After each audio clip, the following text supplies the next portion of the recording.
So people who have served in the military know that when the sergeant wants to get everybody's attention, they can give the command, fall in. And people snap to attention. They stop doing what they're doing. If they're visiting or in a conversation groups, they can come together and begin to stand straight in rows and dress right dress and all of those things. It's a command that people know and follow immediately. School teachers have similar things that they can do, whether visually or auditorily. Does anybody remember something like this?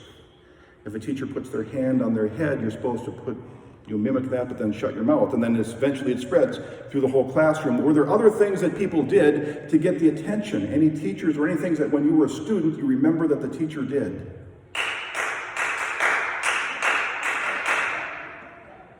The claps that work. It gets the attention. Absolutely. How about a coach? What does a coach do? Blow the whistle. Blow the whistle. And what do pastors do at that unruly potluck? The Lord be with you.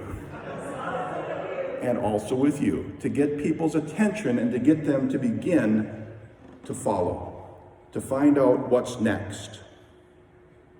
Jesus gathers together his disciples and begins to teach them that the Son of Man, that he is going to be going to Jerusalem and will suffer at the hands of the chief priests and the scribes, and that he will die, and that he will be raised. This is God's plan. This is the path before Jesus. This is the message that Jesus gives to his followers. I just love Peter's response. Lordy, Lordy, Lord, no, that isn't going to be what we think should happen. You should stay alive. We should stay and build a following here around Galilee where we are. You should consolidate some territory. You should have a different plan. And Jesus says to Peter, fall in. Get behind me and follow. Get behind me and live. Because Peter heard the path, but Peter wanted to negotiate what those next steps would be. And Peter couldn't hear the whole plan. He couldn't. He heard Jesus say, I will die, and then stopped listening. Much the same way that when we get very bad news, we sort of get a fog. We might not remember the next things that are said. We get so attached to that one thing that is said that captures our fear that everything else gets forgotten. So you know that when there's a diagnosis that's going to be given, it's best to have a family member or somebody else with you who can actually hear what the next steps might be. But Jesus tells Peter to get back in line and follow. Because Peter, and oftentimes like us, sets his heart and sets his mind on earthly things, on comfort, on position, on power, on wealth, on privilege, instead of those heavenly things that Jesus modeled and invited us to consider. How to show love to our enemies, how to be of service in the world, how to live with gentleness, how to seek and pursue and demand justice. Peter heard up to a point, but then wasn't able to hear anymore. This is the first of many times in the coming weeks or the Gospels that we begin to hear Jesus talk about this plan. This is that first passion prediction. I must go to Jerusalem. I must be handed over and suffer. I must die and I must be raised.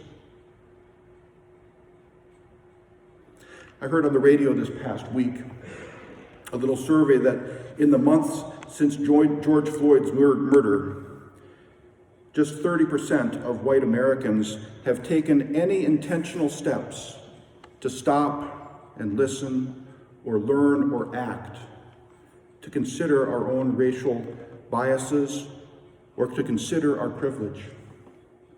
It takes work, and 70% of us have not wanted to do that work, to not take that step. Even though it's from another gospel, the story that comes to mind as I'm hearing this is the story of the rich man and Lazarus. It's in Luke's gospel in the 16th chapter. There was a rich man who dressed in purple and dined well in his own gated home. But just outside the gate was a poor beggar named Lazarus, and the dogs used to come and lick his wounds. And they both died. And the rich man found himself in a place of torment, a place where he was thirsty, a place where it was uncomfortable, and he looked and across a great chasm saw Lazarus being embraced.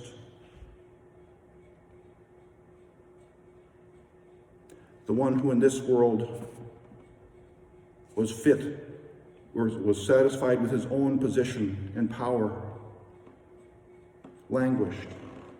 And the one who suffered was comforted and embraced. Let's be clear today. Jesus leads the way. In our Romans reading that Sandy read this morning, we heard that line, leave room for God to judge, leave room for God's vengeance. Our part, the part of Jesus' followers, is to show mercy and kindness. The mercy and kindness that Jesus shows to each of us. To give water, to give comfort and kindness in the face of evil. In our gospel reading this day, Jesus invites us to follow and to accept and embrace the difficulties and challenges that following means. There will be stumbling blocks along the way, but Jesus can recognize them, and Jesus invites us to get them out of the path, to follow the way Jesus leads. Not that they won't be there, but we will not stumble and fall. Jesus said that I will be rejected by this world. And that applies to us as well. When we are following Jesus and announcing something that is at odds with what we hear in this world, there will be those powers and principalities that want to reject us, to silence us, to keep us from following. And yet the path of Jesus leads to the foot of the cross, where yes, Jesus died, but also rose. Jesus leads the way and meets us at that very place that could be the greatest of all stumbling blocks, death, and Jesus removes it.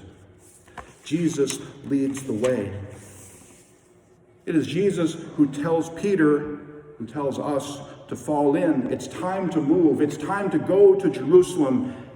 It's time to acknowledge that suffering and death are around us, but that we will be renewed and reborn and live a new life, because that's what Jesus promises to us. In the wake of the shooting of Jacob Blake and the murder of George Floyd and the killing of Breonna Taylor, the protests, the tension, the riots, we know what suffering and death look like in this world. But don't stop listening. Don't be like Peter and stop listening and not be able to hear the promise that Jesus says, I am there and with you in the midst of it. Peter blocked it out. But Jesus is with us at the foot of the cross and promises new life. This past weekend, the March on Washington was a commemoration of that weekend when Martin Luther King Jr. and other leaders of the civil rights movement gathered, where the I Have a Dream speech was lifted up. But this time it was a passing of the torch to a new generation. An acknowledgement of the passing of the leaders who were eyewitnesses to many of these struggles, and an invitation for new generations to join that struggle and to witness for justice and basic freedoms, for things that matter for the equity and equality of all. We already live with the power and the promise of new life, even though it is not yet realized in the fullness of God's promise. But God's grace and love for all people, especially the poor and marginalized, continues to shine through and to be clear. There are rocks in the road, rocks that keep trying to trip us up. But Jesus walks with us, and Jesus invites us to follow in that path. That path leads to the cross. That path leads through the cross to the new life that is promised to all who follow Jesus. Amen. I invite you to stand as you are able and join in singing our hymn this day. You have come down to the lake shore, number 817.